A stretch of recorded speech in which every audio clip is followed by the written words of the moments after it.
Hi, my name is Manish Gupta, and in this video, I'm going to talk about MUFIN, which is an algorithm for multimodal extreme classification.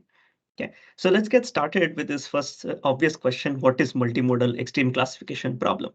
So it is the extreme classification problem where the number of labels are, of course, in millions, but then both the data points as well as labels can have visual as well as textual descriptors, right? So consider the problem of product recommendation on Amazon. So product to product recommendation. So your query data point may look like this. So essentially, let's say there are 4 images associated with this sort of a motorcycle shaped clock in that senses. That's a product. And then the algorithm called MUFIN essentially helps you retrieve another product which has both a text description as well as an image. Okay, so both the input and the output, both the data point as well as the label is multimodal in nature, right? So and of course the number of labels are in millions. Okay, a number of unique labels are in millions. So what this figure basically shows to you is that what you need is a multimodal technique, a way of sort of embedding both the query data point and the label um, using some multimodal embedding techniques, right? Because if you just use the visual embeddings, essentially you get visually similar objects, but then text-wise they may not be relevant at all, right? On the other hand, if you basically just use text, then the things that you retrieve may be relevant from a text perspective, but then visually they have no relevance at all. So, so to do multimodal classification, of course, you need multimodal embeddings, but then the extra challenge in multimodal XE is that you also need to do this efficiently, right? So there are several applications.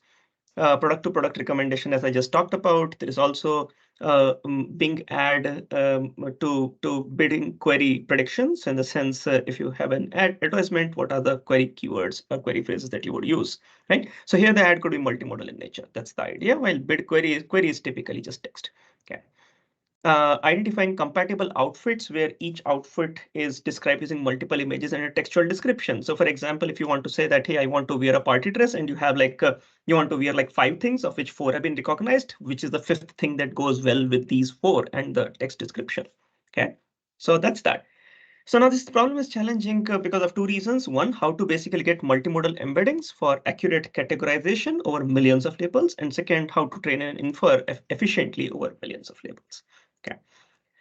So here is MUFIN. Now, of course, this slide is sort of complicated to understand, but we'll try to understand it, as easily as possible. So MUFIN has a weird full form. So multimodal extreme classification in that senses. But this is the slide sort of explains the MUFIN's architecture. Okay. So so what you want is a multimodal embedding and then you want to ensure that this multimodal embedding brings those data points and labels together, which are relevant and negative data point label pairs are as far away from each other as possible. Okay, so that's the basic goal. Okay. Now let's basically see how this is achieved. Okay. So let's start with the figure A. So the idea is, and let's start with some notation. So L is the total number of labels, N is the total number of training points, and each training point is represented as xi, yi, where yi can take, it can be +1 or -1, essentially saying whether the label is relevant to the data point or not. Okay, so yil, right, in that sense. Now, xi basically the data point xi has mi descriptors. So essentially text or visual. So for example, if I basically look at this data point, it has like 5 descriptors, 1, 2, 3, 4, which are visual, and then 5th one, which is basically text based. Okay, so it has like mi descriptors. Similarly, a label ZL also has ML descriptors. So for example, if I look at, just this first thing as one of the labels, then essentially it has 2 descriptors, one image and one text. Okay, so that's that. So XI has MI descriptors, ZL has ML descriptors. There can be n number of images and n number of text pieces in that senses. Okay. So that's that. Now, for example, and then in figure A, what is shown is how is data point or label embedding done. So in this particular case, there are 2 image descriptors and one of them is a text descriptor. Okay. Now, text descriptors are, of course, embedded using text embeddings. MUFIN basically uses MSMark or Distilbert v4, which is essentially a sentence BERT model for text embedding. Okay. Images are essentially encoded using some pre-trained image encoder. In this case, MUFIN uses VIT32 model. On both of these cases, they basically do max pooling after that, so that the embedding size is 192. Embedding size is 192. Okay. So you get those embeddings, and let's say because you had three pieces in the data point or basically the label, you essentially end up with like three rows there. Okay, each of width 192 in that senses. Now, after that, you basically apply an attention block AS. Now we will talk about this attention block right there, right? So that's there, right? So, but you apply an attention block. In this particular case, it's basically just standard self-attention. That's it. Okay? It's standard self-attention, which is basically being applied. Okay, and that gives you your transformed embedding representation. So of course, the number of representations don't change. It's basically 3 cross 192 and 3 cross 192. That's it. Okay, and then you do pooling over all of those, and then normalize it so as to get a single representation, single 192 size representation. Okay, so that's basically the way data pointer labels are embedded. Okay. Now, let's basically look at how is the classifier computed for each label. Okay, so of course, classifier has also been also needs to be trained for each label. So how is this classifier basically trained? Okay. So yeah, let's basically talk about that, and then we'll talk about this attention block. But attention, okay, maybe let's first talk about the attention block. So attention block, right? So there are two things which are coming here. Essentially, both of those things are just the same embedding matrix. So essentially, you can think about this matrix and this matrix as exactly the same, because in this particular case, when you're doing data data pointer label embedding, you're just using the same input as two times, right? So the attention block sort of uses, but in other cases, like for example, here you'll be using, the left matrix is going to be text and the right matrix is going to be based out of, or rather the left matrix is going to be based out of data point and the right matrix is going to be based out of labels, right? So this is data point and this is label. Okay, so in this particular case, in the case C, okay.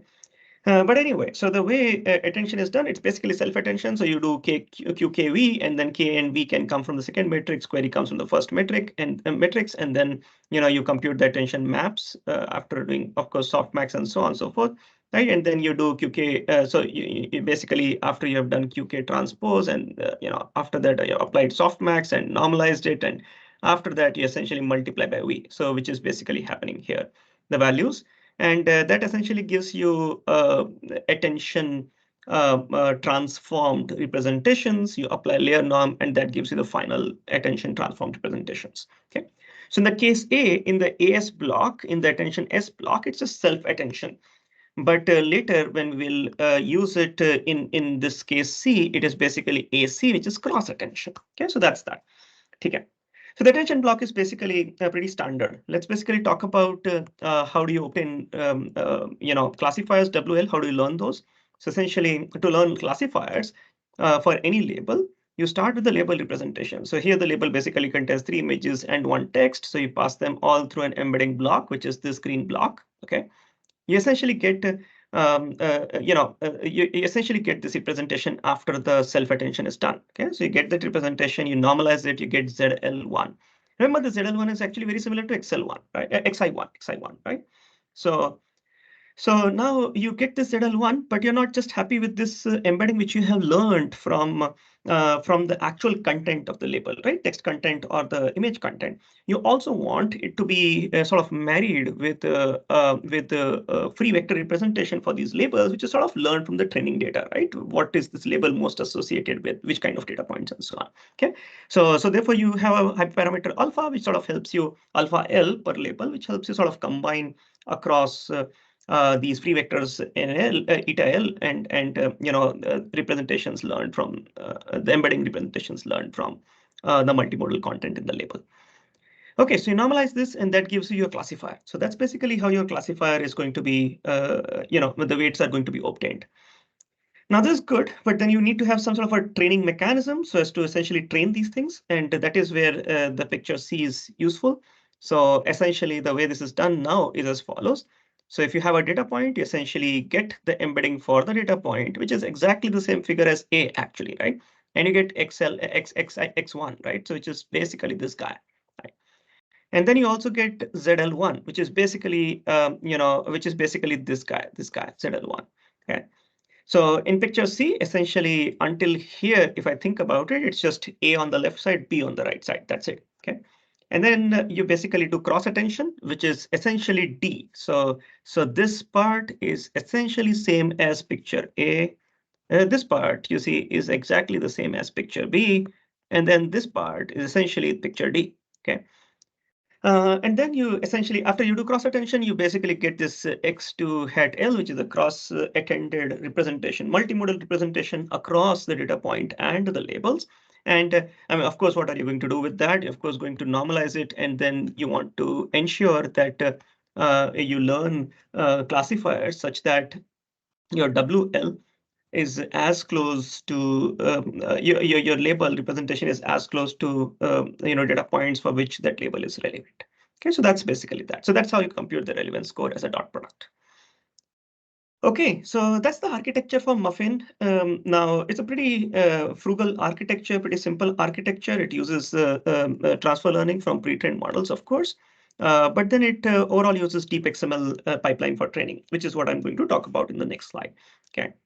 So deep XML pipeline has like 4 modules. So module 1, module 2, module 3, and module 4. So module 1 typically tries to learn embeddings, and which is what we are going to do in module 1 here as well. Okay. So only these embedding kind of blocks, EV, ET, are trained in this module, and also this attention block AS. So you need this attention block. So this AS is also going to be trained as part of this module. Okay. So you do not bother about training AC at all because you see, you essentially try to eliminate training of the AC module. So training of the AC module, and the way you do that is by bypassing AC completely by setting X, so the multimodal representation as a representation XI1 itself. Okay. So you bypass AC saying that, hey, I won't care about this representation at all. I'll just directly use it here. So that's basically done so as to learn very good representations for both the visual as well as the text aspect. Very good embeddings, basically, right? So you also exclude the free vectors. So essentially what you're going to do is to essentially ignore this part by setting alpha equal to 1. So if you set alpha equal to 1, basically ignore the free vectors. The idea is to really learn very good embeddings, right? Now about the image encoder VIT32, you basically fine tune the last layer. For the sentence BERT model, you fine tune it end to end. The training essentially is done. Training, of course, basically is going to make use of this relevance score, and it's done so as to encourage data point and label to be similar for related pairs and repel for unrelated pairs. Okay. Now the training needs to be efficient. If it is done in a trivial manner, then the training will take forever because of the number of labels are too many. Right. So therefore, for efficient training, you create many batches by sampling labels randomly. So it's like label side sampling, where you randomly sample labels, and then for each label, you essentially try to figure out hard positive data points and in-batch negative samples, negative sample data points. Okay, so the way you do hard positive data points is to essentially find those data points such that their representations ZL hat 1 and XI hat 1 are less than equal to 0.9. Okay. So and they must be positive. And so of course, what I've not mentioned here is that and xi comma zl xi comma zl should be positive. So that's that. Okay. You also sample a few in-batch negative data points so as to have a good balance of negative and positive in the overall batch. So these ones are basically those data points which are negative for this particular label, but they're positive for at least some label in the batch. Okay.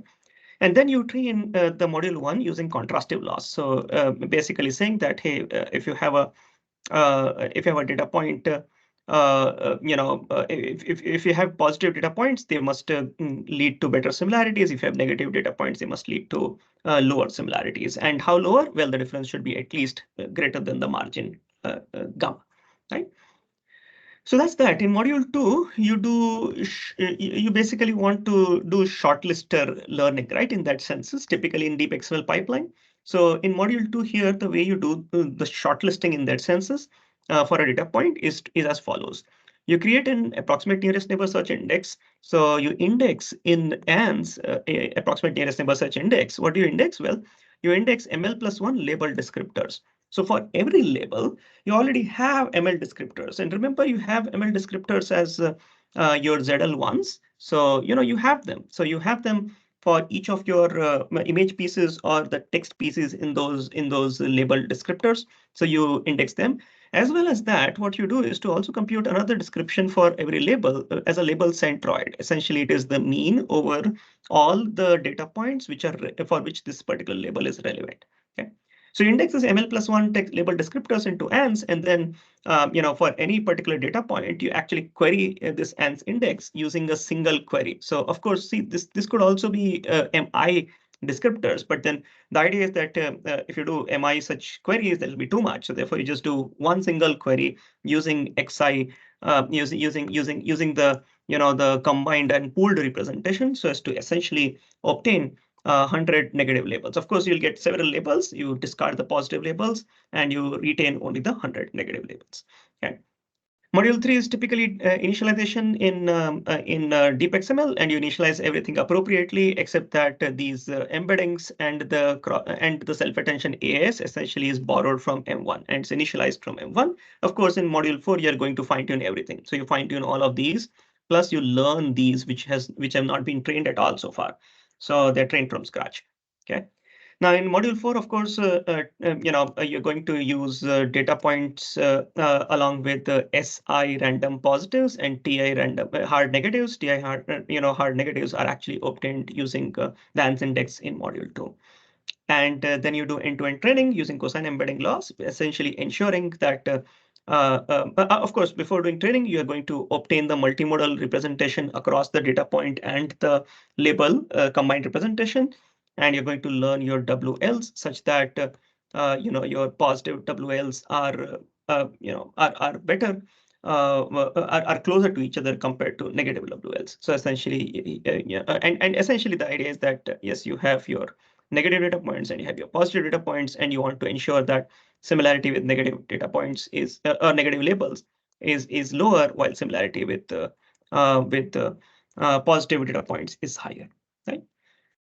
So that is that. Now, SI were positive data points, and sorry, so SI was positive data points, and you want to ensure that similarity of the classifier with the positive data point, random positives is higher, and similarity with the hard negatives is lower, right? So that's basically the learning in module 4. Okay. So that's how the training in MUFIN is done. Now, how is inference done in MUFIN? So the inference is done as follows. When you get a data point X, you can get its TF-IDF representation, or basically your image representation, you pass it through the embedding matrices. So whether it is embedding models, whether it is VIT or sentence word, and you basically get an embedding representation. That's your embedding representation. Okay. You pull and you normalize, and that gives you your overall representation for the data point. You look up into the ANS index, you essentially get those labels which are closest to this data point. Okay. For all of those labels, essentially you get a multimodal representation. Combine the data point representation with the label representation, get a multimodal representation. Okay. Now you have a ATL score from the ANS index. So remember, from the ANS index, you retrieved closest labels, right? So you retrieved closest labels V.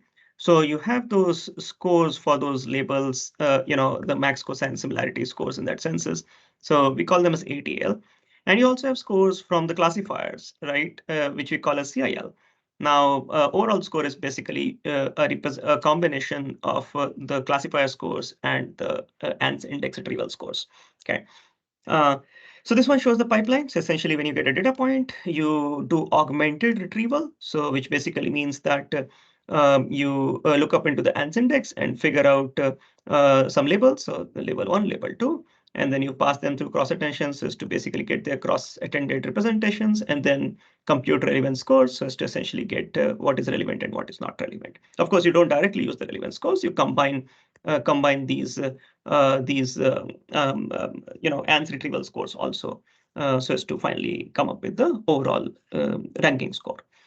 Okay, so now what happens in case of unseen labels? So remember, in the previous video, I talked about zero-shot XML, so or unseen labels. So in those cases, all you need to do is to basically train another model which can work for unseen labels. So alpha, and for those cases, all you need to do is to basically set alpha equal to 1, because for unseen labels, everything else works exactly as it is, except for these eta L. So you don't have eta else for unseen labels. So you set alpha L equal to 1, and then just ignore that particular part of the entire architecture. Okay. So basically, what does this mean? This basically means that you're going to set your WL as the same as your ZL1, right? And then the classifier scores are simply computed as the cosine similarity between ZL1 and the multimodal cross-attended representation. Okay. Okay. So how does MUFIN perform? So uh, in this paper, essentially, the authors compared with the three different, computed results on three different data sets: Amazon titles data set, which is the product-to-product recommendation data set; Bing ad query prediction data set; and also Polyvore disjoint data set. So this data set basically has an interesting task, fill in the blank task. Okay, so this interesting task sort of requires you to find the most compatible outfit to be chosen from a pre-computed shortlist given an incomplete query outfit with 4 to 5 images and short captions. So imagine a task like this, right? Somebody takes a photograph of your closet. So it has all the things that you can potentially wear, right? So basically that's a pre-computed shortlist, okay? And you've decided to sort of wear something for a birthday party. So, the short caption is dress for a birthday party. And you've already decided that you are going to wear these three things now, and basically you just want to figure out what kind of a cap or a hat would you wear. Okay, so that's the incomplete query outfit. You have the 3 or 4 things, and you want to get a recommendation of what is the kind of cat or a hat that you can wear. Of course, you can't really go and buy right at the last moment, so you just want to choose something from the closet. So that's the kind of task that is there. Okay, so that's that. Now, here are the results on just the Amazon titles dataset, this dataset. So you observe the results across several, text-based text classification mechanisms, and also some sort of multimodal combination of a multimodal embedding plus the MUFIN architecture. So those kinds of methods, right? So results are compared across several metrics, and what you observe is clearly that MUFIN performs at least 3% higher compared to any of these text-based, image-based, or multimodal techniques. Now, here, if you look at it, clip and visual part were used as it is, but then you combined them. Here they were combined with MUFIN's architecture. So cross attention, everything except, all of that pipeline was sort of applied at inference time. So if it was not applied, the results were even worse. This basically just shows that MUFIN's pre-training of the embedding in module 1 really works really nicely compared to just blindly using the clip embedding straight off. Okay. So more analysis was also done across different categories of products, and the top 5 categories are shown here. Sort of just shows that MUFIN with with those free vectors, specifically those refinement vectors specifically learned for those labels, is actually better than MUFIN with the alpha set to 1, and better than, of course, other baselines like visual BERT and Siamese, etc. Okay. So these are some more qualitative results. So essentially, if your input product was this Hanover Traditions 5 PCSW Traditions and so on and so forth, and your label was that, of course, this entire text essentially is just in this TXT token, and this entire text is in this TXT token, but the label can have like 5, 6 images. The input product can actually also have like 6 or 7 images. What you want is to predict you were doing cross attention, right? Cross attention. So this is how the cross attention matrix looks like. And what is found here is that higher values, of course, mean higher attention. So the highest value is basically at that point, and that point sort of corresponds to this.